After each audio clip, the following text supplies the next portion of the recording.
School committee meeting tonight is Thursday, November 16th, 2017, and tonight's meeting is being broadcast. If anyone would like a copy of the broadcast, please feel free to reach out to a member of the administration or the school committee. Our first order of business today is approval of minutes. Do I have a motion to approve the minutes of the November 2nd, 2017 regular meeting and executive session? Motion from Scott, seconded by John.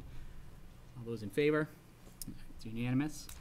Next order of business is announcements, correspondence, and distributions. Do we have any announcements or correspondence tonight? Mr. Chairman, if I may. Actually, I have two announcements for the committee this evening. The first one is just as we had the group from the Milford High School Theater Workshop here a few weeks ago, just as a reminder that their show actually tonight is dress rehearsal, so I saw them a little earlier. They are all busily working right down the hallway from us, so I certainly encourage everyone to go out and support the Milford, those Milford performers. Milford High School Theater Workshop shows are tomorrow night, Saturday night, and then Sunday afternoon for a matinee, and certainly break a leg to all those involved. The second one is the Milford High School's cheerleading team. Certainly want to congratulate them on winning regionals as well as its grand champions. They will be competing this Sunday at Worcester State for the state championship. If they are fortunate enough to take that home this week, this would be their third state championship in 4 years. So they're certainly on a roll and certainly well positioned. They've done an amazing job. So congratulations to all of those cheerleaders and good luck this Sunday. That's all I have, Mr. Chairman. Great. Thanks, Scott. Anyone else? Jim? Yeah, I don't know if Joey mentioned this last week, but I just want to say congratulations to the 6th grade boys football team for winning the Super Bowl and heading off to states. So good luck, 6th grade. Great. Anyone else? No? I also just want to there's an article this week. I want to congratulate Dr. Gilmore as well. He was recognized as the 2017 Science Educator of the Year for Worcester County. The award is given to educators who lead the way in advancing and promoting science education for their students and their fellow teachers. So very proud of Dr. Gilmore and everything that he's doing over at Woodland. All right. Next order of business is invitation to speak. Do we have anyone that would like to address the board tonight? Please, come on up.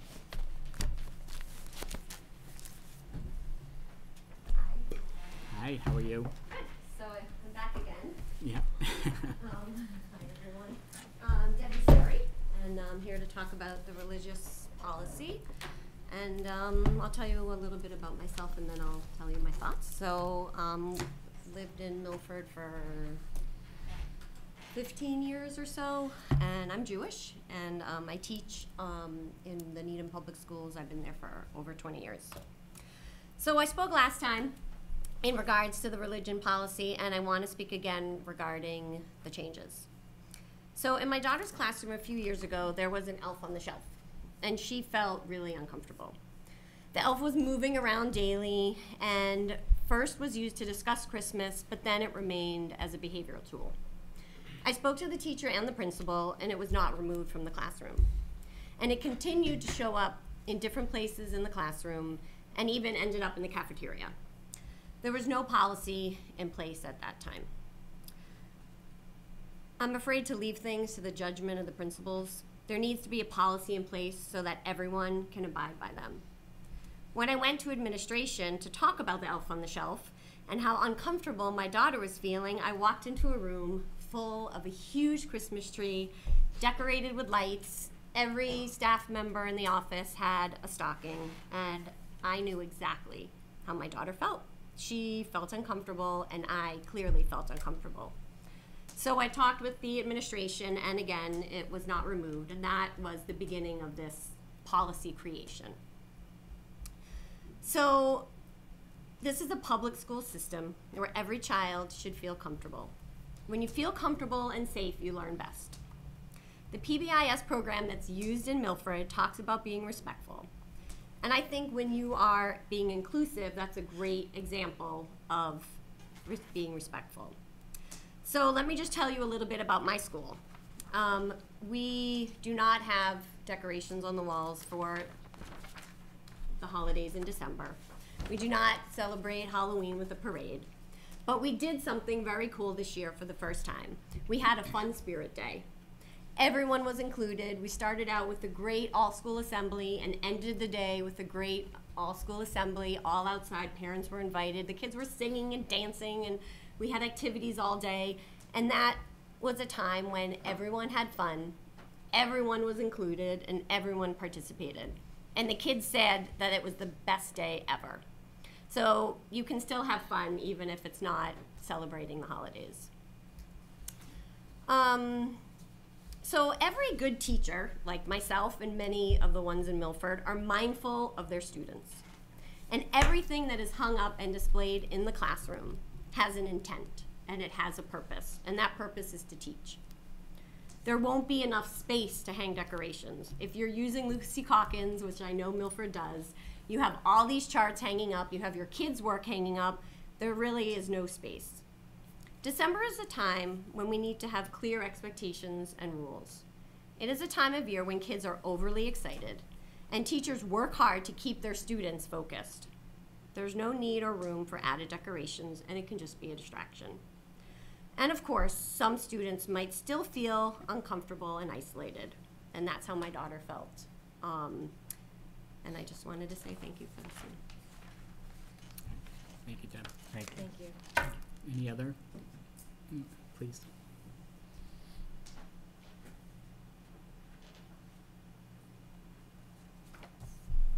Hello, good evening. Good Hi. evening. My name is Tarek Miranda. Some of you know me, some of you don't. Born and raised in Milford, graduated in 2014. And I'm here to talk about why I don't think we should pass a religion holiday decoration policy. The holidays are a time where everyone comes together, celebrates for your own reasons. It brings community, and that goes a long way. It makes you have fun. And you're not just getting rid of religious holidays, you're going to get rid of cultural celebrations as well. Martin Luther King Jr. Day, that's a holiday. Chinese New Year, that's a holiday. Valentine's Day, holiday. You might as well just say, just take everything off the walls and just have diagrams of math formulas in the world, and a map of the world. I know a lot of people who have grown up here, and some of them not Christian, Catholic, some of them atheist, some of them Jewish, and I've talked to them since I heard about this policy that was going to be voted on, and I haven't heard one of them say it would be a good thing to pass, because we should be able to, you can't stop anyone from expressing what they want to express unless it's being forced onto them. It's completely different. Putting up a turkey on the wall, it's Thanksgiving, it's normal. And Milford has a very diverse background, many religious, race represented within our school systems. And you're voted here to do what's best for the majority of the for the students in the school system. And by passing this, I don't think you'll be doing the majority a favor. Thank you very much. Thank you. Anyone else like to come up? No? Okay. All right. Our next order of business is the English Language Learner Program update.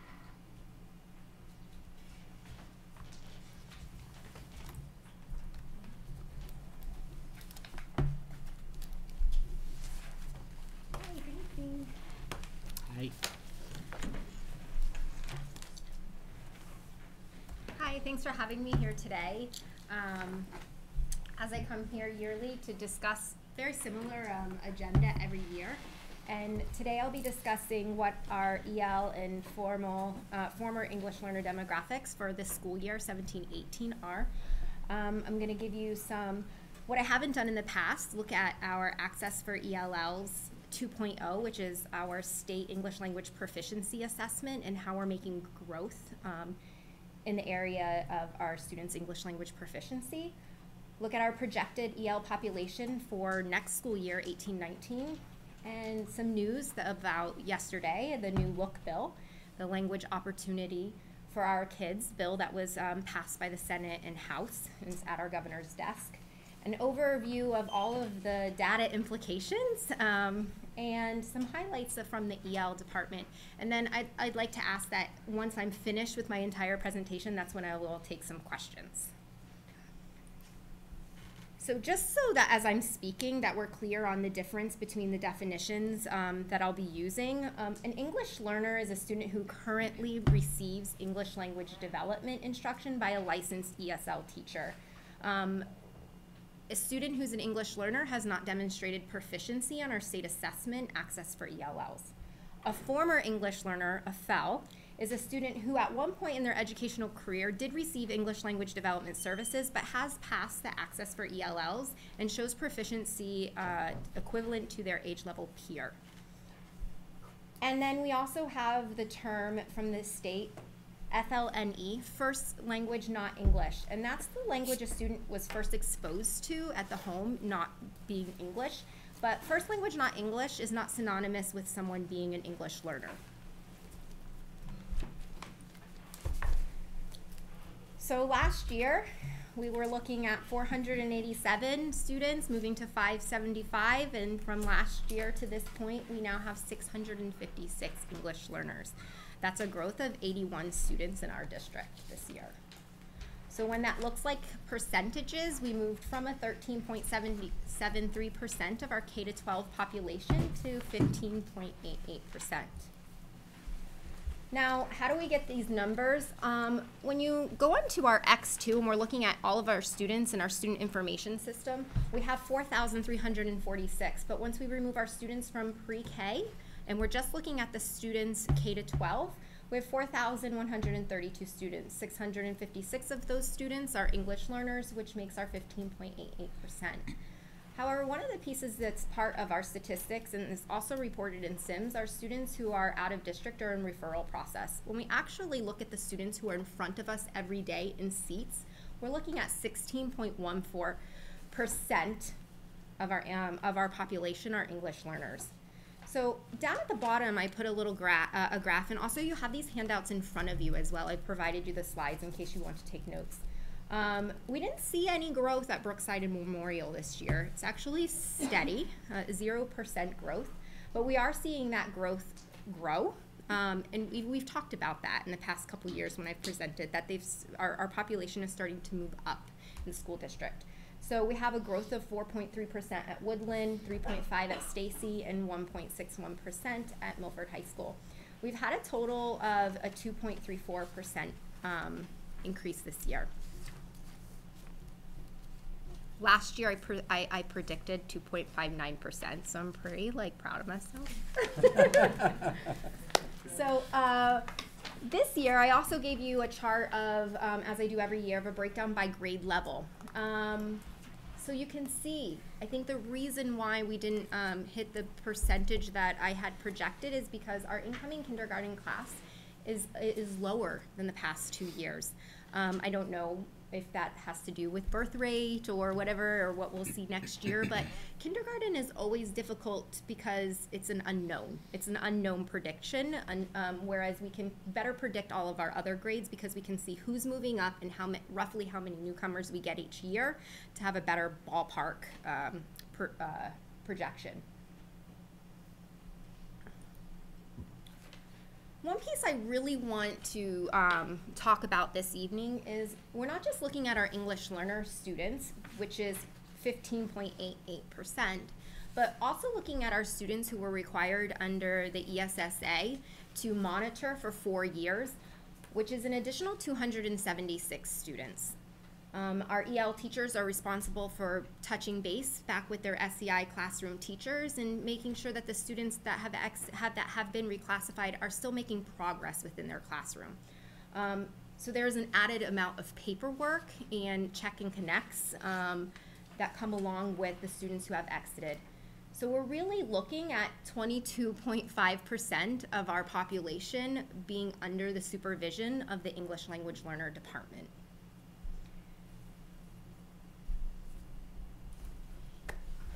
But it even goes a little bit deeper than that because we have 25.6% of students who have ever been in the English Learner Program.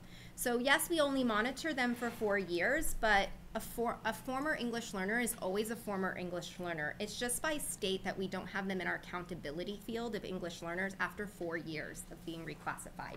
So we actually have 25.6 of our student population have once been in the English Learner Program, and an additional, if you look down to home languages, this year in K-12, 30.4% of the student population, when filling out their registration forms, chose a home language other than English as their primary language. So we're looking at a K-12 population that 1 in every 3 students is going home to a household who is speaking a language other than English. Do you happen to have variability in that? Do you know how many languages were selected? I do. Thank you. Bam! So, That isn't customer service. I yes. don't know what it is. So, right now, Jim's in the advanced class. I'm in the, waiting for the next metric. so usually, in the past several years, we've seen an even number of students coming from Spanish-speaking households as we have had from Portuguese-speaking households. And then we have Arabic, which is our 3rd largest second language. And then we have minority languages to Milford, not minority languages in general, but to Milford. This year, we have seen a larger influx of our students from Brazil. I think that it's talking about their social climate, and I think we're seeing less, and we're not seeing an immigrant influx from our Spanish-speaking countries. Majority of our Spanish-speaking students that are here now have been here. So how does Milford compare to Massachusetts? So this comes right off of Edwin Analytics school profiles, and first language, not English, last year, because it's 16-17, the DESE sites aren't updated from this past October for Sims, is 27.2%, but if you look down at the bottom, that's been an increase this year to 30.8%. And last year, our English learner numbers were at 13.4 and 15.88 now, compared to the state of about roughly 10% this school year. So our numbers are higher than the state here in Milford. This is one piece that I want to say, and I think I say every time that I come, is that I'm really proud to be leading a department that has such strong English language educators and SEI teachers. Because when our English learners aren't in the classroom with their ESL teachers, they're in the classroom with their SEI teachers. And if you look at our Access for ELL student growth percentages over the past 4 years, you can see that the majority of the time, our students are in moderate to high, and in many grade levels, very high student growth percentages in comparison to their peers. And this isn't just statewide. Access for ELLs is a nation consortium, so this is against all other grade level peers at student growth percentages. So when we say, I wanted you to see that the first column of each year says ELT, that's English Learner Teachers. How many teachers did we have in that grade level at that year? English Learner Pullout Teachers. The SEI/ELT stands for stands for our self-contained teachers. Over the past couple years, we've been posting all of our K-5 positions as duly certified classroom teachers, so we could make sure that the teachers that were in front of our growing EL student populations were the most qualified teachers to serve our students. And I think that hiring the most qualified teachers to serve our English learner growing population has shown in the numbers, in our student growth percentages. And also, I think the coursework of SEI endorsement, the ESL practicum that we did 2 years ago to get in-district teachers license have all resulted in such high student growth percentages. So, next year, in 2018-2019, I'm predicting for Brookside and Memorial to again stay consistent. My projected. And then Woodland, with the growth of students moving in, Of course, these numbers don't take into account students moving in and students exiting. Usually we kind of like, we exit some more than we exit move in, but it's kind of like a shell game, right? So I'm predicting a 1.98% increase for next school year, which will have us have me presenting next year around 740 students, 738 students, which is then 17.86% of our student population. News. Yesterday, the Senate and the House passed the LOOK bill, the Language Opportunity for Our Kids bill. It's now going to the governor and most likely will be signed by the governor. What that means for us is it expands options for English learner families in the state of Massachusetts in public schools, and it also, for the foreign language and the world languages, creates a seal of biliteracy that's part of the diploma process. It also allows districts to establish different EL programs. Not just districts, but parents. Voice of the community to decide locally what's in the best interest of their children. So what that means is that may include what we currently have, SEI immersion classrooms. It may mean two-way immersion classrooms, transitional bilingual classrooms, or any other options that what will be required is that there is a English learner parent advisory council that's created within each district, and then that will give parent voice to determine what programmatic changes need to happen from voice of the community. It again also establishes the seal of biliteracy. If you want to know more, because this just passed last night and I woke up this morning and I said it would be amiss if I didn't present this information to you today, but I also have to be honest that I'm not fully informed to provide you a lot of answers to this because it passed, like, I opened it this morning. However, I did provide you a document here that says everything that that we will need to know on the change to the bill and to the legislation and what implications that may have for the years to come. I'm not projecting any of this piece to be part of next school year because the Department of Ed, the Commissioner of Education are going to need to work collaboratively to put a lot of these pieces in place, which leaves us a year out. But I wanted to inform you that these changes are coming, which could have bigger implications for the 19-20 school year. So an overview of need after presenting all of the changes is there is definitely an increased need for interpretation and translation staff for families. We have 30% roughly, and we have one person in the Family Resource Center who's managing all of our translations. It's becoming extremely difficult to provide. We want families to be engaged, but we can only engage families if we can communicate with them. We need building-based EL coordinators for the increased EL legal requirements, administrative duties, meetings, paperwork. I can speak more to you about that if you have questions. Obviously, as our numbers increase, we need additional ESL teachers to instruct English language development. We need continued PD for our SEI and ESL teachers. Maybe we want to start considering early intervention, pre-K English language development. If we want to look at increasing some of our MCAS scores around ELA and mathematics, if we're doing early intervention like research shows, we can be progressing in our students can be progressing in their English language development to access those assessments sooner. And we're going to need to develop a committee to research new programmatic opportunities and give voice to parents. But I also want to give you some really great things that is happening here in Milford Public Schools by the ESL department and the SEI department in collaboration with all of the administrators of each of the respective buildings in our school district.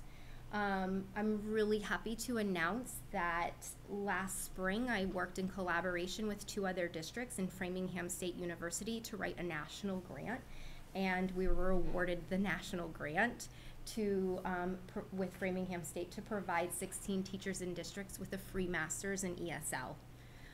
It's a 5-year program that will give them a free laptop, all of their coursework completed, free professional development, and then the payback to the district is that they'll be providing professional development within our school district, which will assist with prior implications. So I'm really excited, and that's like a big win for Milford Public Schools. Milford High School English learners alongside the Global Citizenship Program partook in a 2-day workshop looking with the film producer John Michelle from the movie I Learn America. It's a documentary that features 5 students who newly immigrated to the United States. He followed them around for the entire year and looked at their process of assimilation and telling their story and empowerment of making change and the opportunities that lie ahead of them in the United States. It was really a great partnership between our Global Citizenship Program students and our ESL students to partake in that workshop, and there's more to come. We hope to have a community event in the spring. 13 Woodland Elementary School teachers and SEI teachers have created a professional learning goal this year, and we meet monthly or every 2 weeks, twice a month, and we're reading a book on family engagement. Principal Tim Kiernan and I went to a Harvard Institute on Family Engagement this summer. He has a school in his school improvement plan. One of his goals is to outreach to diverse and multilingual families. So he and I have partnered on this goal, and there is a large cohort of teachers who are really interested in continuing that outreach to families. Also in the summer, there's some teachers. The principal, Lisa Burns, over at Memorial, she took a course on a coaching project, and several teachers at Memorial and myself took this course on 6 standards of effective pedagogy, and we are doing coaching sessions with different teachers in the building, and feedback has been really amazing and excellent as we're coaching our teachers to improve their practice. And then last night, I don't know if you saw, it was tweeted out, we had our first digital literacy class in Spanish for English learner parents. We have Chromebooks out, getting them emails so that they can receive all of our electronic messages.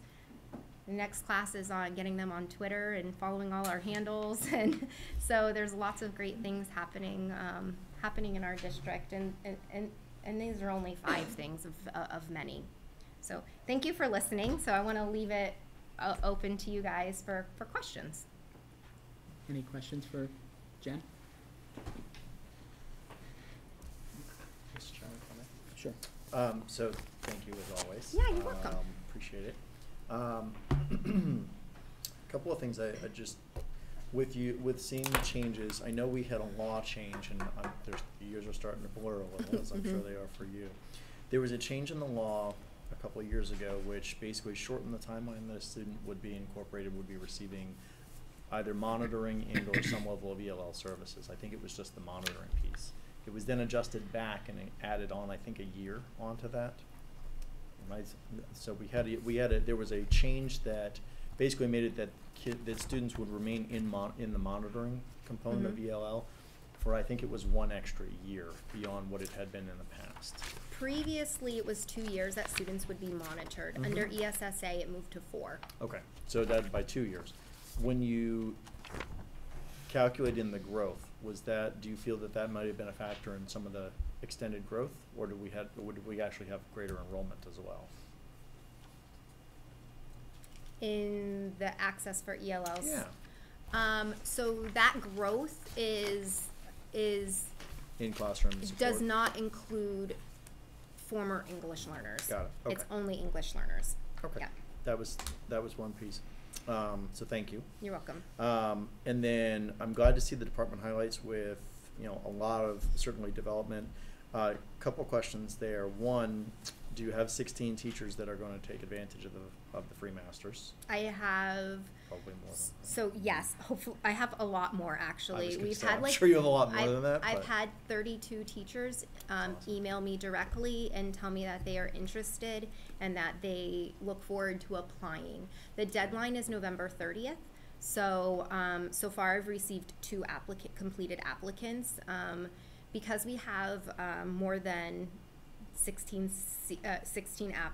applicants, we've created a central office. We have created a rubric to follow and to ensure that it's equitable for all applicants, to make sure that we're not just being like, oh, you know, we'd like First come, nothing first served, subjective, right? Okay.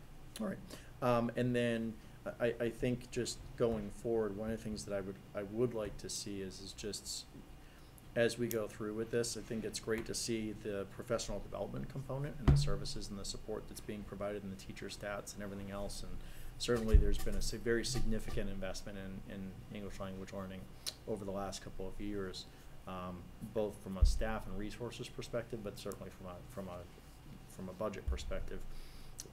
I'd love to see what some of the results have been for those students. So we know that it's all in an effort to help increase the education experience and help further the education of these students. Mm-hmm. I'd love to see some, this is a lot of the sort of the qualitative pieces. I'd love to see some of the quantitative pieces as well. Hey, so what we're seeing is the students that come in with us in year 1, when they come in 2nd grade, here's where we see their test scores progressing because we're able to provide them with these additional services and support. And what are some of the results that we're seeing for some of these students? And you've provided some of those in years past.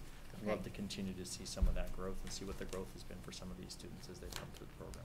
So for clarification, you mean around state assessments? Yeah, I would say around state assessments. I would say around even things such as they came in not speaking English. We have students that came in not speaking English at all, not reading at any grade level, and by the end of year 2, they were 1 grade below, or they were this percentage was at grade level. Just things of that nature that just going to show, hey, here's what we're doing, what you're showing us. Here's what the results are for these students, and here's sort of the real, sort of day-to-day impact for these kids and for these students every single day. Sure. Make sense? Yep. Great, thanks. I just had a comment, Yeah. not a question. So you come every year, like you said, and I just think it bears noting that the growth and the work that's done in your department, it's really incredible. And I think EL can tend to be an area where either we feel understaffed or we feel overworked, because I think that is the reality. The job is really, really demanding, and the stakes are high. It's really reassuring to see that the state is maybe for once going to let us look at our own communities and see what actually makes sense. But I think the work that you're doing, the master's degree, that's so impressive, and I know it's extra work upon what you're already doing, but I think, number one, it's a reality in Milford that our teachers need to be up to speed and informed and educated, but the passion that you've brought to this and the excitement, teachers have a lot of demands on their time, but this really has been made a priority, and I think when it's a priority for EL students, it increases and enhances the opportunities for others. So thank you for all your really, really hard work. I think it's moving in a great direction. Thank you.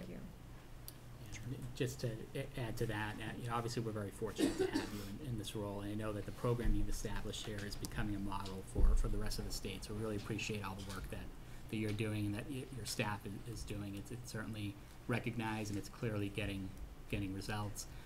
Just out of curiosity, because I know you talked to a lot of the families, you talked to a lot of the kids, are you getting any feedback from them regarding needs that are going unmet, things that we could be doing better to help them? So we do have like a community network that we get together. It started specifically at Dr. McIntyre, myself, and Alejandro Ruelas, who was a foreign language teacher here last year, met with different community church pastors and their congregations and got some feedback on what they need. A lot of what they wanted were the digital literacy classes. That was the reason we're offering that this year is because that was an exact request from them. They said, you're moving to one-to-one devices, but we ourselves, a lot of us have occupations where we don't access technology on a daily basis, so it's not something we are doing. We don't have email accounts and we don't have computers at home, so we would really like to learn as our children start coming home with devices. We need to know how to operate them as well to assist our students. So that's now being provided, so that's one piece. I think another thing that our district is starting to represent as an urban district. in a suburban area. And we don't have necessarily in our district a lot of access to certain programmings that many other urban districts have, just because of our location.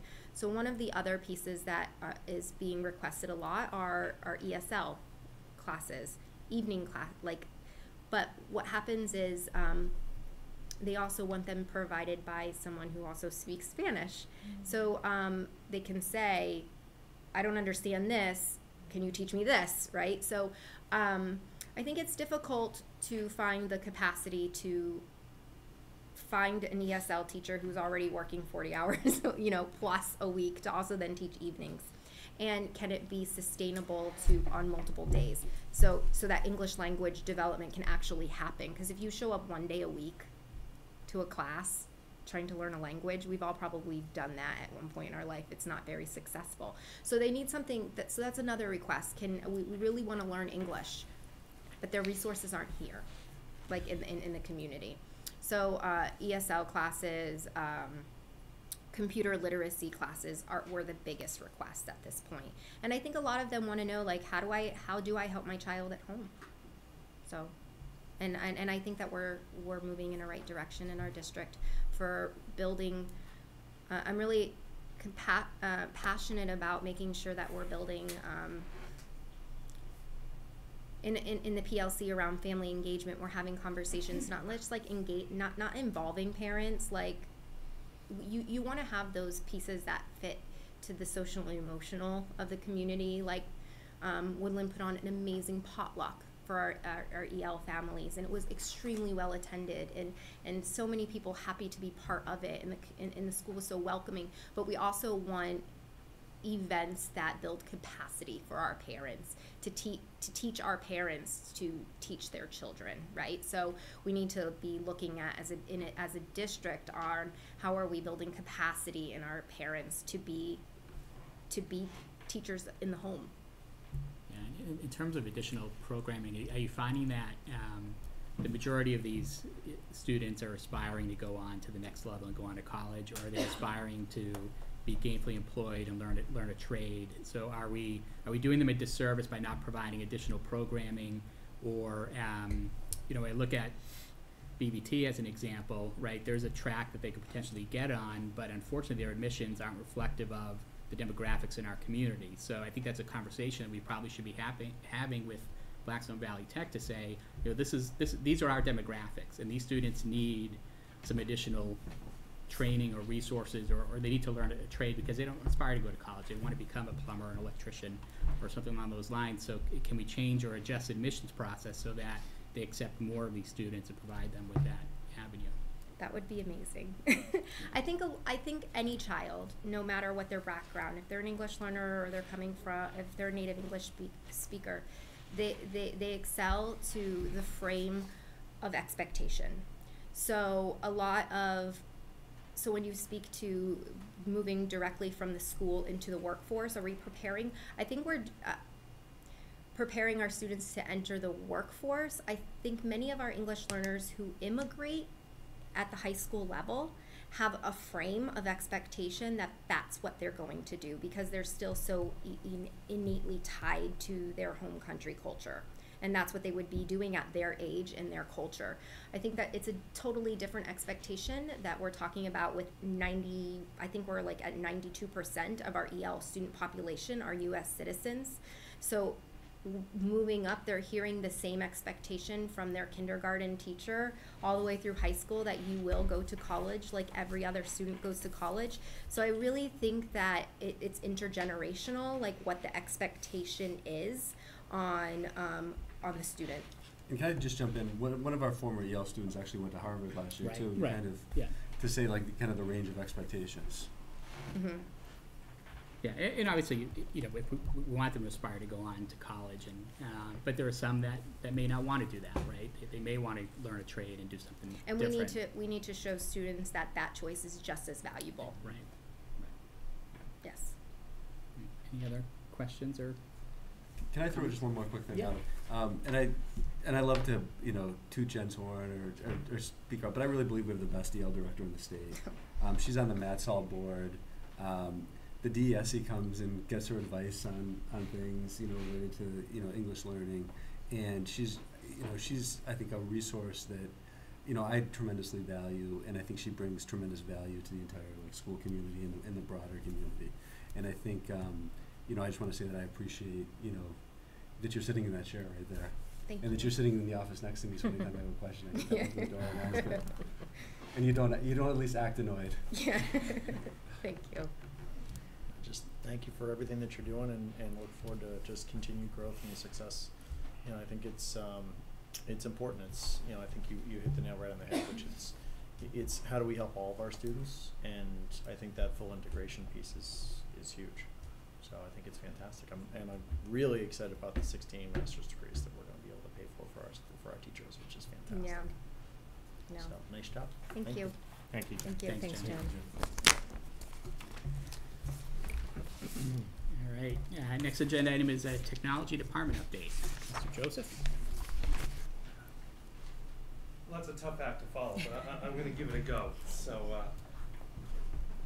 lost my team. What's up with that? So we're going to be brief here because I know over the last 14 months I've talked a lot about some of the things we're doing. We want to bring some teachers up that are utilizing some of the things. But one of the things when I sat here about 14 months ago, I talked about here's our tech plan for the next 3 years. And we talked about 4 goals. And from the work of Kathy and E-Rate and Rob and our technology department, our first goal was creating a robust infrastructure. And we have that. The second goal was really infusing instructional techniques with blended learning within our district. And I think we're really on the way to do that. The third was infusing our district with the tools for students. I think we've talked about Chromebooks a little bit, so I think we've covered goal 3. And our fourth goal was about delivering professional development that supports those first 3 goals. And that's what we're going to touch on a little bit tonight. I gave you some things that we've been doing over the last 14 months and providing some development, providing some classes from last summer. It was in the packet.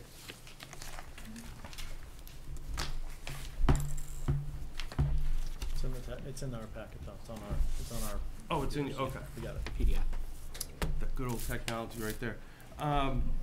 So from the first summer coming here through essentially 2 days ago when we had a blended learning class in this room that Sarah's going to talk about, we've been really trying to infuse our district with the skills to allow our teachers to continue to move forward. And the 2 that I'm going to highlight, and Braulio is not here tonight. He went home sick. He is our newest ed tech leader, and he's been working with Brookside Memorial and also with Jen to deliver that EL class in the evening.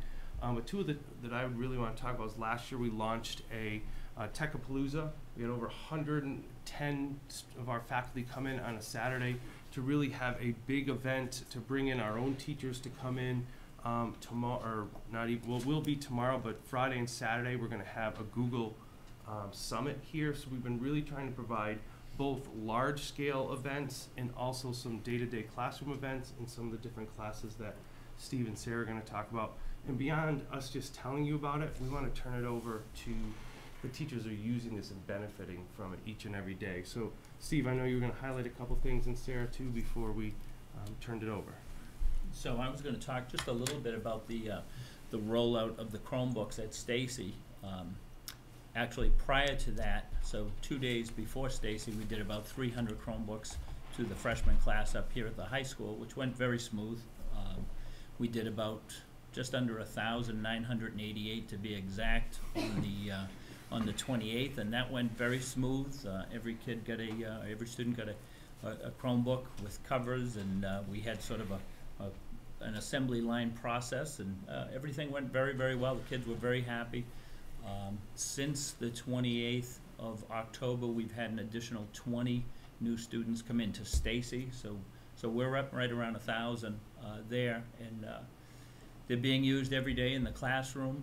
We have a couple of teachers that will talk about that, and I personally think it's going very well. The product that we have, we did a lot of research on that early on, and it's been very reliable. Dan Nelson and his tech kids, I have to give a shout out to Dan and his tech kids. Without them, we would be in trouble. They do a fantastic job.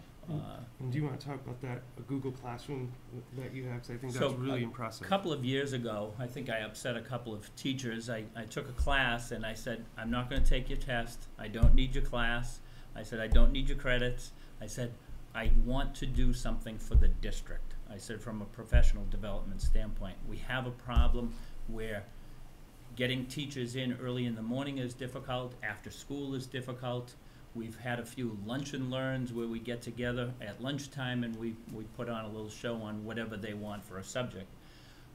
So I said, what can I do that will help the teachers? And this teacher said, why don't you set up a Google Classroom for the district that has YouTube videos and hands-on videos that they can watch over the weekend and sort of get into it on their own time. So I have about 100 teachers between the high school and Stacy and Woodland, and they sign up and they love it. They can do it on their own time.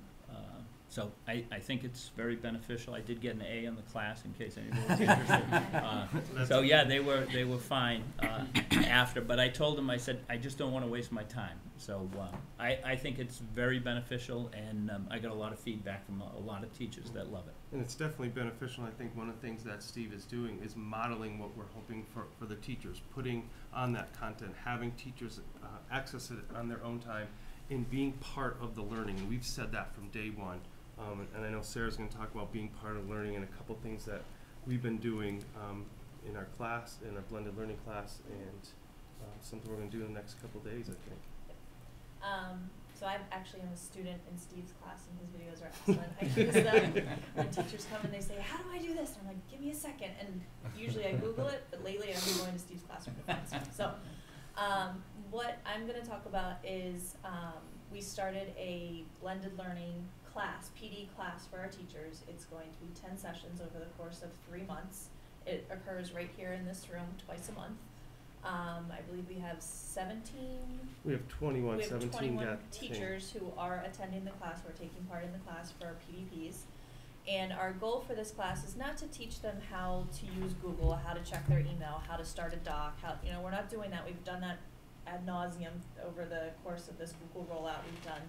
Now we're at the point where we're actually teaching them how to use these tools and incorporate them into their teaching, into their lessons. So for example, our last class that we did on Tuesday, we talked about how to create digital communication to families, whether it be a digital newsletter that you can send home, or creating a Google website that you can share out to parents and post pictures of student work. We also talked about maybe, you have 200 kids who come to your class, maybe you just need an email and you need to step it up a little bit, like kind of stepping, past your comfort zone and doing a little bit extra, just pushing yourself a little bit more. And that's our plan for the rest of the class, is to do that with different tools and different materials that teachers use day to day, and just turning them digital and pushing it a little farther. One of the other things that we're going to do, I think the week after Thanksgiving, we've scheduled a day with Brookside, Memorial, and Woodland, and we've asked teachers to sign up for time slots where Braulio, myself, and Matt are going to go into the schools, and we're going to be available for the teachers to do whatever they need us to do. Not fix-it stuff, but how do I do this with the Chromebooks, or how do I do this with the iPads or the projector, or whatever tool they plan to use, and help them figure it out. Because a lot of teachers have the technology available to them, but they don't necessarily know what to do with it, or even how to use it to its full capabilities.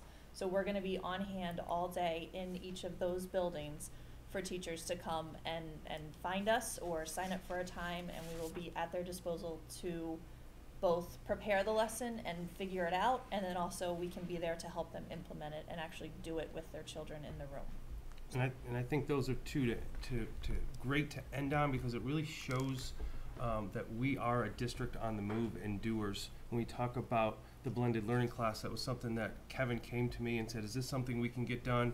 We brought it to our innovation team. We wrote up a possible proposal. We looked it over with Craig, Kevin. We sent it out, and we had over 20-something people sign up. And I think we got that launched from idea to implementation in less than 3 weeks. And then while Sarah and I were planning the first class, we were saying, I wish we could have a little bit more time in each of the schools. And we said, like, on the spot, and we were like, hey, let's just do this and send out an invitation. We created 3 days. We checked with, you know, all the admin assistants, make sure nothing else was going on.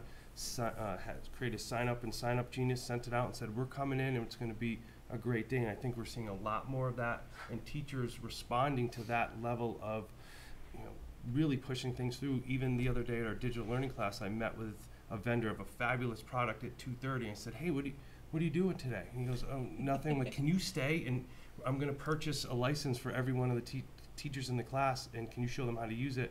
And they're able to use it the next day. And it's that kind of, you know, the spirit and risk-taking that you're going to hear in a minute, that our teachers are really taking this, owning it, and then that's just benefiting our students. Any questions? So, just one quick question. Sure. This is probably an ignorant question that I should know the answer to, but so every student has a login to Google Classroom, right? And when they log in, they see all their classes and all their assignments, or they're multiple? So every student has an email address, and to that email address they have access to all the various parts of Google, one being Google Classroom. If their teachers have created a Google Classroom, they will see it there. But for example, a first grade student who has a login, most likely their teachers aren't using Google Classroom. Or for example, a fifth grade student, they might log in and they'll see any of their teachers that have created. Maybe 4 out of their 5 teachers have created it, and the 5th one hasn't yet. Okay. So we do have a few teachers who decided not to use it at Woodland. They may be using a different platform or a different way to disseminate their assignments, but they would see whichever teachers have decided to use Google Classroom. Okay. And all of our students have login credentials to Google Drive in the Google Apps Suite. Okay. And then do parents get some sort of login to have some exposure and insight into what the students are working on, what their children are working on? They don't have a login, but we're trying to start to send home some documents, send home some work, and students can go home and share what they're doing with their families. And once kind of some of the teacher classes are wrapping up, we're going to do some like loop backs to our families to say, now we've been in school for 3 months, this is what we've seen. And I'm looking to do some of those events like we did before we launched it. Okay. And Google Classroom also offers something called Guardian Summaries. And basically what that is, if the teacher turns it on, it is a feature that the teacher has to allow. The parent can sign up with their own email address. It doesn't even have to be a Google email address. It could be their work email. They can sign up and they get weekly updates of what's happening in each of the classes that the teachers created. So they'll get an update of what assignments the student might be missing. They'll get any new assignments that have been added, any important announcements that the teachers have made. They'll get a running summary each week of any things that have happened within that digital environment. That's fantastic. And So that's they a don't get to direction we're see headed what their down. kid That is the did, direction we're but they headed. get to see what's going on in terms of back and forth between the teacher and the kid. Yeah. Good. That's great. First of all, thank you for all of the work and putting all this together for us so we can really see the extent of the work that the tech department is doing, and obviously in collaboration with each building. And I'm sure each building's needs are very different, and the learning curve is very different in every single classroom. So as you know, all of this starts to catch on and become more contagious, and we have more users and we have more complex situations in the classroom, I guess as we think about budget, I still always think about, do we have enough people on hand to triage, you know, when that teacher rolls out that lesson and suddenly something isn't working. And I'm guessing that teachers' skill sets are growing and their confidence is growing based on the training, but you know, when you're sitting there and those 20 kids are looking at you and just it isn't working, what's that feeling like right now? So I think one of the things that we're really trying to do is move out of the triage to business and into more of the operating room in this kind of metaphorical sense that we're talking about, and creating those plans of, yes, there's going to be the time when things does work. Poor Jen's thing wasn't working right before here. We ran up, got a different cord, it works, and we're trying to balance the triage emergency room kind of technology with more of the strategic planning and having backup plans and more of the operating room sense in the metaphor that we're talking about, to ensure that we have the capabilities. Do we have enough? I don't know if you ask any department or any principal, we're never going to have enough. But what we have to do in that gap is to make the plans that if this happens, what comes next? Do we have someone in hiring Braulio? We now have somebody at every school for an ed tech. having Kevin Cullen, who has tremendous skills for networking, Dan and his staff. So we're really trying to make a strategic approach to say, what if then... Can I interrupt you? His staff are the student tech team. He doesn't have a staff. Oh, yeah, I call them the staff because they work. Sorry, Dan Nelson and his students. So I Just think... an important point. Yeah, we didn't create a staff without anybody knowing. I'm having visions of our finance committee members. What? We Panic can't attacks just like are going hire on. random people? No? Man, I didn't know that. So I think we are trying to put plans in place. Okay, that's great, thank you. Any other questions? So you want to get the teachers up, though, correct? Yes, I'd Yeah, like the okay. teachers come up and talk a little bit about how what we've talked about plays into their classroom.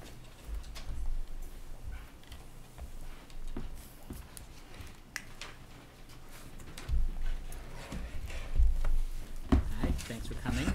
Hi, So who would like to go first? I'll go out first.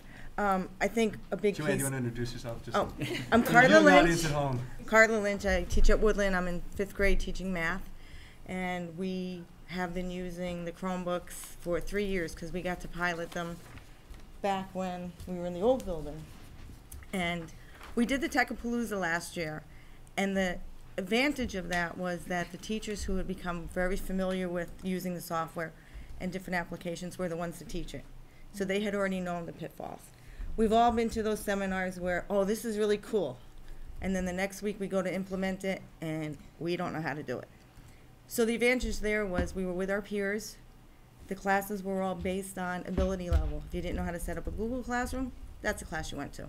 If you knew how to set up the Google Classroom but you wanted to know how to bring in forms, that was the class. And what we saw was when we went back to the classroom, people were using it. And if you forgot how to use it, you could go next door to the person that went to the class with you and say, hey, how did we do this? The biggest feedback was when we did the grants and we were asking teachers for proposals. We didn't know what we were going to get, and we were overwhelmed with the proposals because it was a reflection of they were comfortable with the software. And many of the proposals weren't just, I want a Chromebook, I want an iPad. It was, we want a subscription. We had subscriptions for journalism, science, phys ed. Kirsten Raymond and I got a full subscription for all the 4th grade teachers for ScoopPad.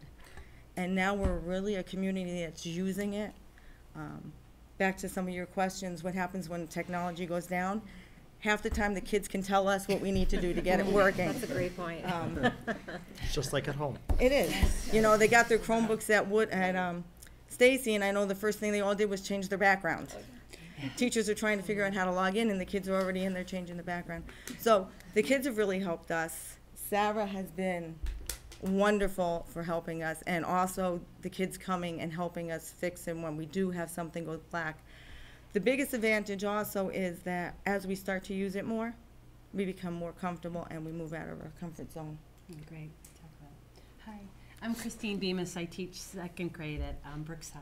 Wow, I can be in front of children, but to be in front of like adults like you guys, woo, pretty a little intimidating. So thank you for. It's just Kevin that's scary. The rest of us are fine. I promise I won't talk to you like a 2nd grader. I really won't. I have participated in everything imaginable regarding technology, using tools, digital tools appropriately, how to do it, how to integrate it into the grade 2 classroom. Summer PD, which are the one about branding. So now I have a Twitter presence, and I say we, my classroom. We've created a hashtag, Room 44 Pride. We actually have a few hashtags, Shine-tastics, and just been phenomenal with the family connection. Christine is basically the queen of Twitter. And We love it, and my students, our students, they take my phone, they video each other, they take snapshots of all the wonderful things that are going on in the classroom, and they're proud. I'm proud to be their teacher. I'm proud to show all of what we're doing to you guys, to our families. Also, what I wanted you to really, we've created a culture in that classroom, a collaborative culture, not just with my classroom, but with other classrooms across our district, which is really great. Sarah Boyle and the tech team, Dr. Joseph, Ralio, they're so fabulous and so helpful and are always available. Sarah and I taught a lesson today that was just seamless, effortless. Sarah has a lot of expertise. I have the expertise with teaching reading, writing, and basic math skills, foundational skills. And Sarah has brought the use of digital tools in the classroom to help me as a teacher, to do what's best for our children. And also participating in the blended learning class. I'm really looking forward to the Google Summit. And here we are. Families, I get a lot of positive feedback from our families regarding the Twitter, that when the kids come home, I have boys, I have teenagers, right? What do you do at school? Nothing. That isn't happening with my families, because they know to ask about the class pad, they know to ask what we're doing in math and reading, and also talk about social and emotional learning. They know that I'm teaching them, I'm modeling for them how to treat each other and with kindness in some of the activities, so appreciate it. Hi, I'm Christian Basha. I teach 6th grade social studies at Stacy. The Chromebooks have been amazing. I've really gotten into using Google Classroom this year, and it's just a great management tool too. It really streamlines a lot of work for me, because it does keep tabs of who's turned in assignments, and I can get feedback to them very quickly, and the turnover time for graded assignments has become so much quicker using Google Classroom. The other thing that I really love about Google Classroom is the ability to differentiate.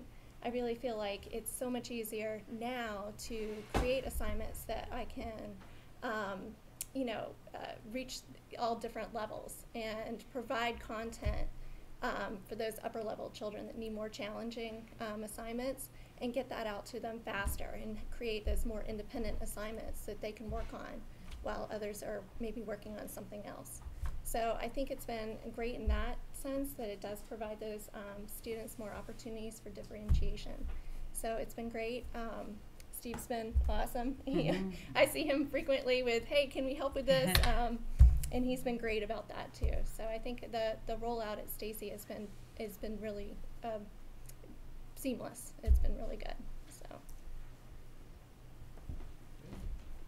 Any questions?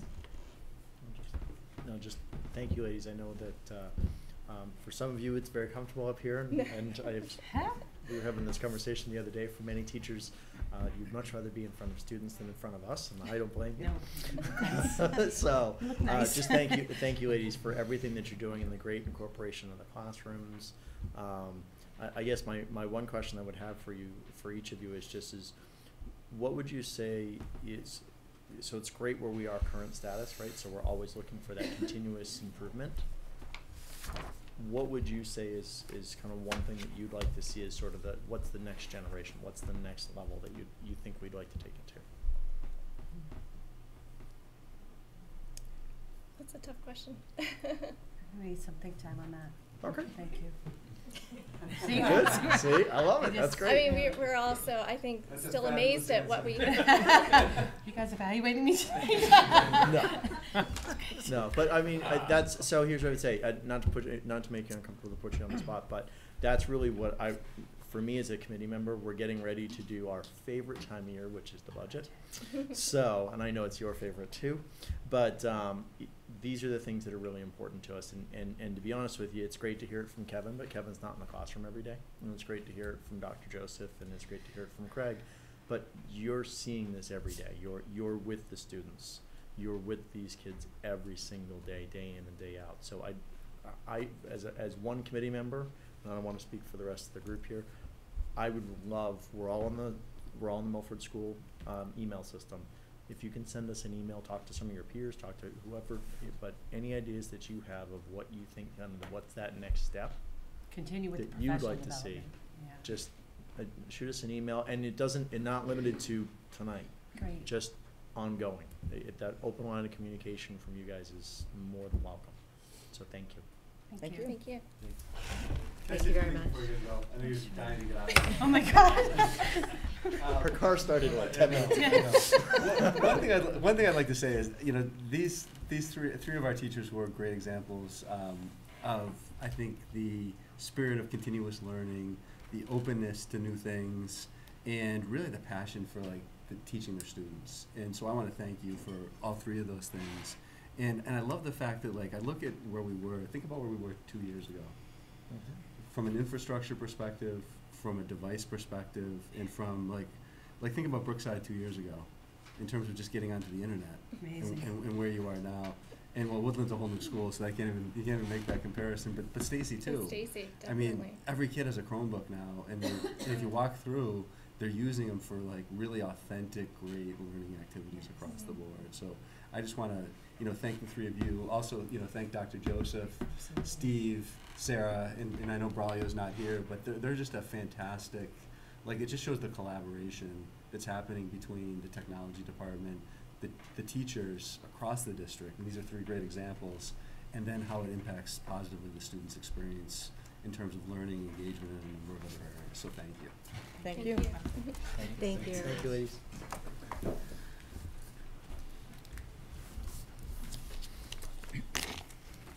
Enjoy that Celtics game, Steve.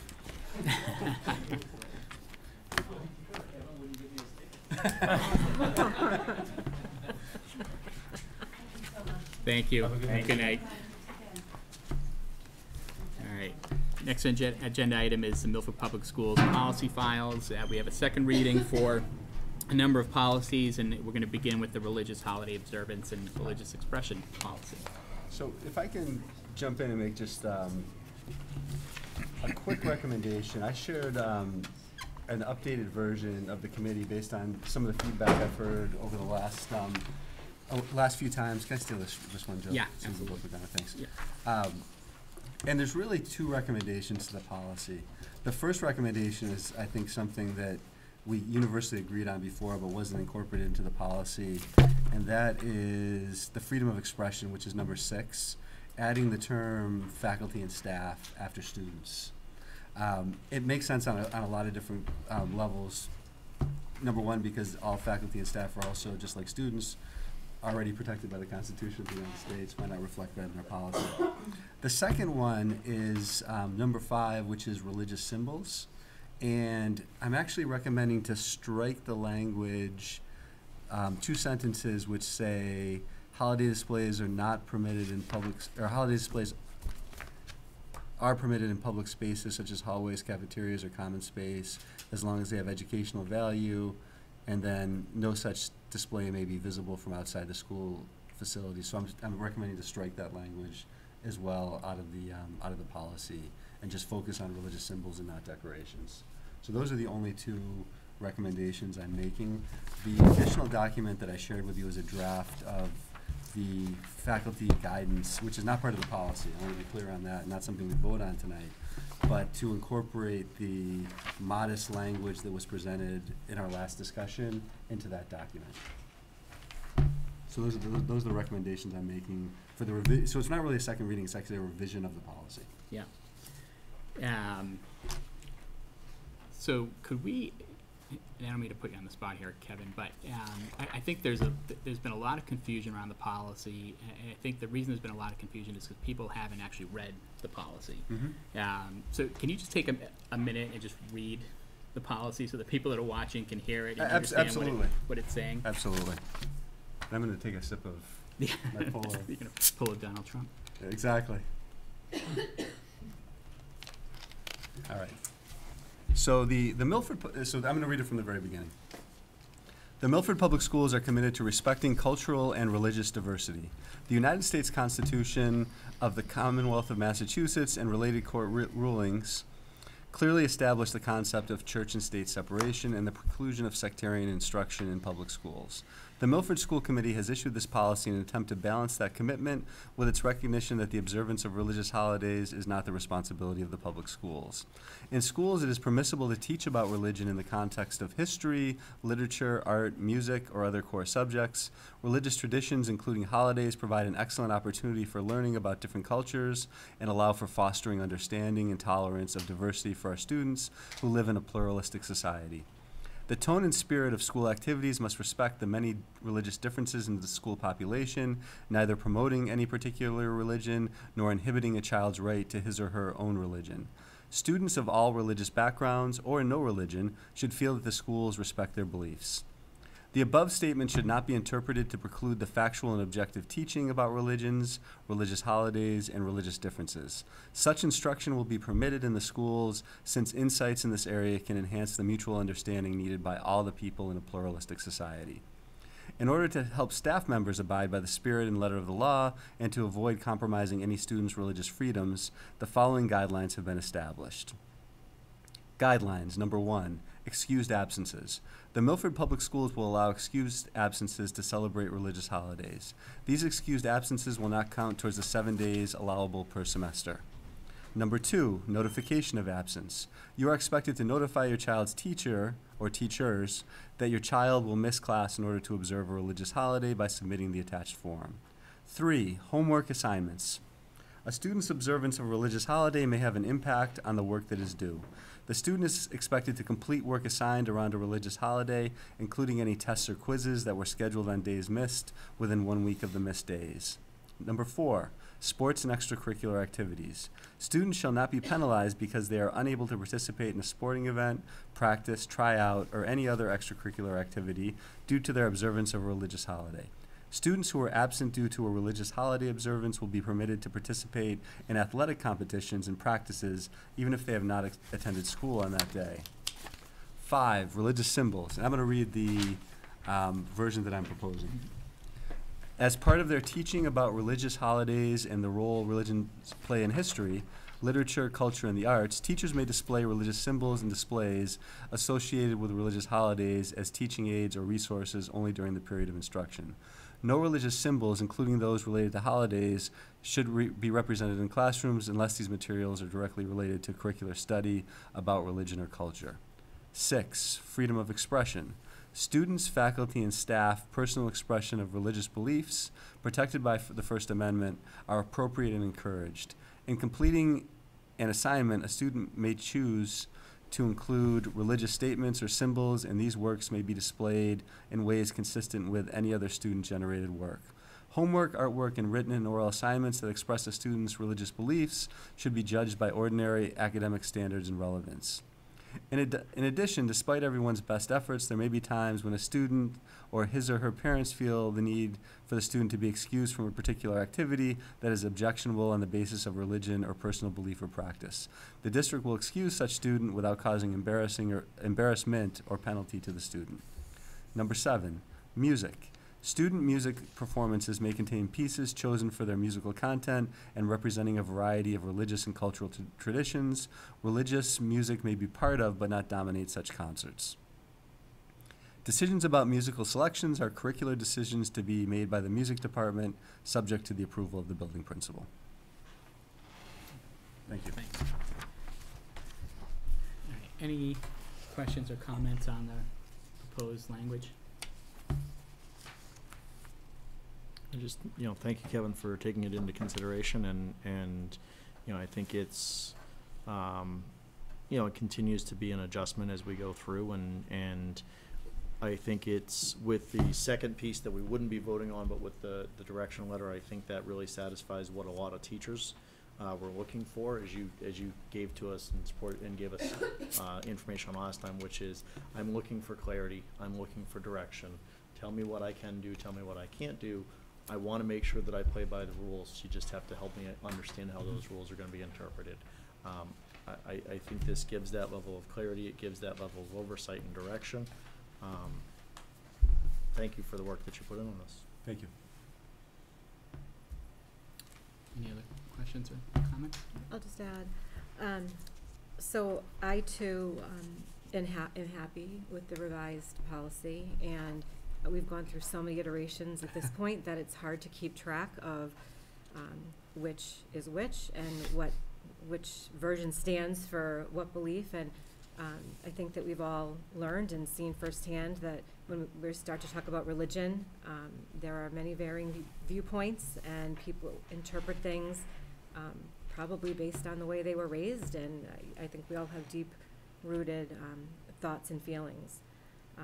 I wanted to just share a short snippet from an article that I found called, or from a publication called Teaching Tolerance.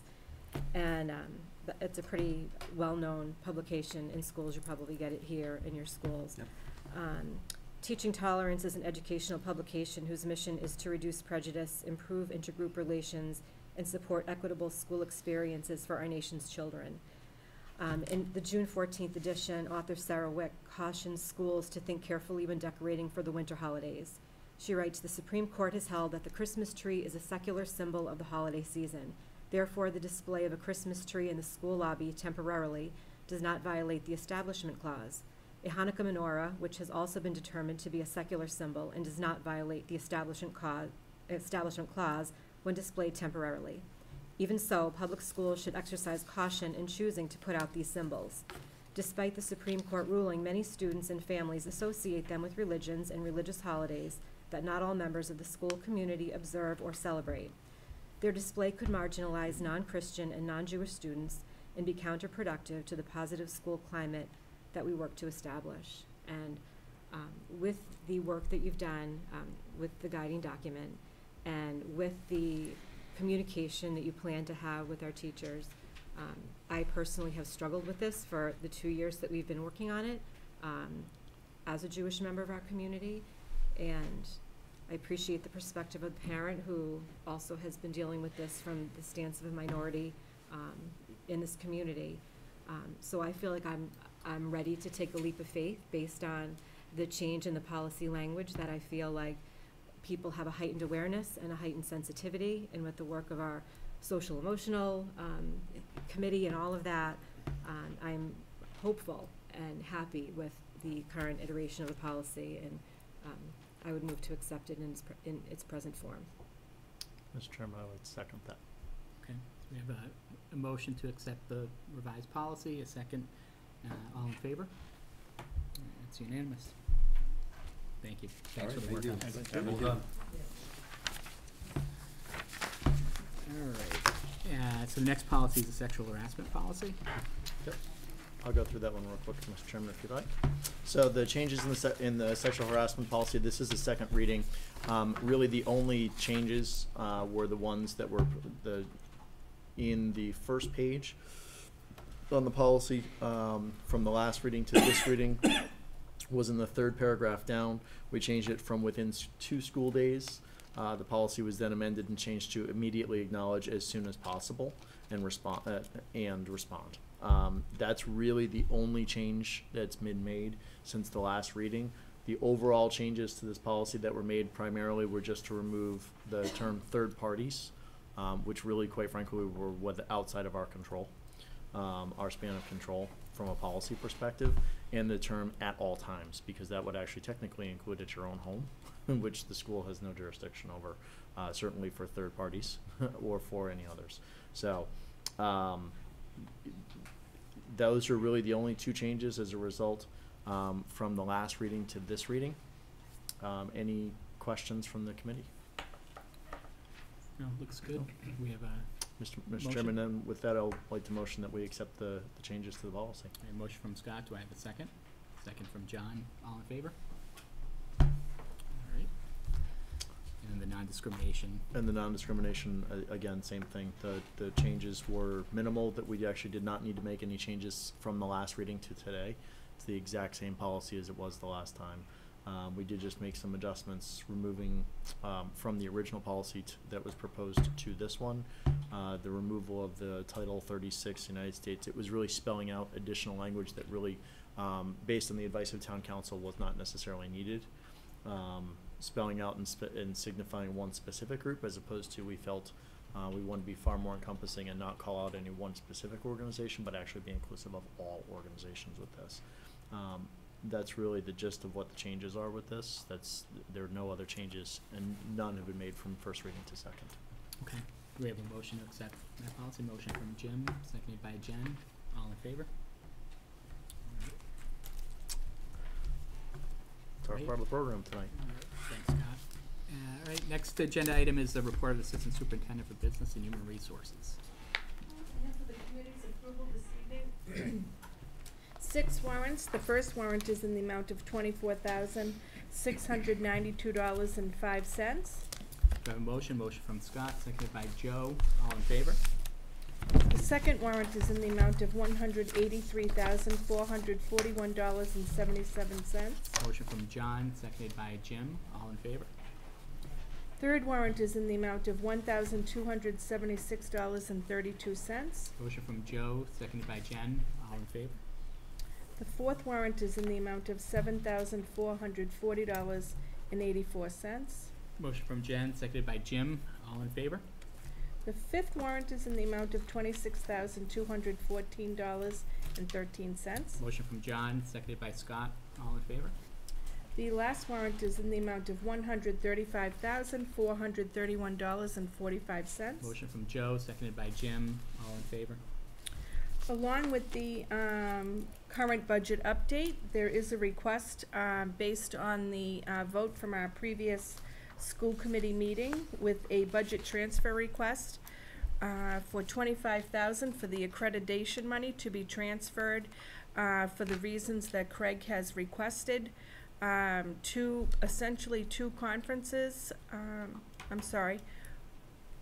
the ASCD National Conference for approximately 50 staff members to attend, which is in Boston, in the amount of $13,000, and as well as the UBD training for our staff in the amount of $12,000 to be transferred from the accreditation for professional development. It does require a vote. We have a motion from Scott, seconded by John. All in favor? The committee has a list of the current personnel hires. No vote is required. It's for your information only. We do have two out-of-state travel requests. The first one is for grade 2 to travel to, in March, the Biomes Marine Biology Center March 13th. There will be 100 students grade 2 with 25 chaperones, and this also requires a vote. We have a motion from Jim, seconded by Jen. All in favor? The high school cheerleaders have requested to travel to South Carolina, March 16th through the 18th, in hopes to attend a national competition. The expenses are not listed as they're not able to acquire the airfare needed. Therefore, they do require your support so that they could expend the trip or process the expenses for the students to make that decision. And it does require a vote. Okay. Motion from Jen, seconded by Joe. All in favor? And that's all this evening. Do you mind if can I go back to something? Yeah. Because we kind of breezed by the conference, and I wanted to comment. I think this is the money that we talked about at the last meeting when the decision was made not to go forward with NEASC, and I just wanted to mention that I'm very impressed by what you've chosen to do with the funds. I think the understanding by design, the power of sending 50 people from your district. You know, I've gone to conferences like this where you're the only one, and you bring it back, and whether or not anything ever happens with it, but when you look at those districts that send dozens of people, you really come back with a lot of momentum, and I think that was a really meaningful way to use that funding that will have a lot of follow-up in the district. So thank you for thinking of that. That's a Craig Consigli brainchild, which I think is awesome. I agree. It's a great, the fact that it's in Boston this year, it just works out perfectly. That's great. Thanks, Kathy. Thanks, Jen. So subcommittee updates, budget subcommittee meeting? We have not met yet since the last meeting. We have an upcoming meeting joint with the subcommittee of the Finance Committee. It is scheduled for Tuesday, December 5th. Yeah, and I know there's some confusion around that. So originally I thought it was going to be Monday the 4th, and then it got switched to Tuesday the 5th. And that was my confusion too. So I guess so we want to circle back with. Yeah, I think Melissa had a conversation with Mike in the interim and was able to go with the 5th, which I think was the date that was proposed, but I'm not sure if it was on our side or their side. Yeah, if we can, if it's possible for us to change it to the 4th. I can have Melissa send, make that it would be ask ideal. if you want to try to do it. Yeah, if we can move that to the 4th, yeah, if that's. Let's try that. So 4-4? All right. Yeah. I'll Melissa reach out tomorrow. Okay. Are we all going to that, or is that just the subcommittee? It's only required for the subcommittee. Obviously, everyone's Anyone welcome, can come. but Okay. it's But since the subcommittee is 3 of us and 1/3 of us will be in a conference as well that week, that'd be me. I leave on Tuesday. I can't come on the 5th, I can come on the 4th. So that's why if we can move it to the 4th, I'll see if we can that'd be do great. that. Thank you. Yep. All right. Any future agenda items? Just, Mr. Chairman, and I actually had copied you on an email request earlier today, just with regards to, we've brought this up a number of occasions. A longstanding practice for Milford Public Schools is to make sure that we're collaborating schedules and calendars between the schools as well as the school committee meetings, as elected officials as well as parents. The school committee has always, I think, done a phenomenal job of being very present at school activities and school functions and school events. We've had a number of occasions in the last, I would say probably year or so, where the schedule has continued to be,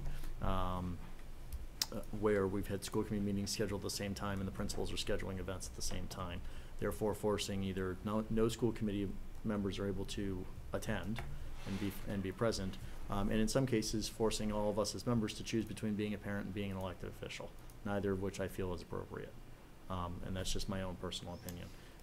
So we brought this up a couple of different times. As recently as yesterday, there was another one.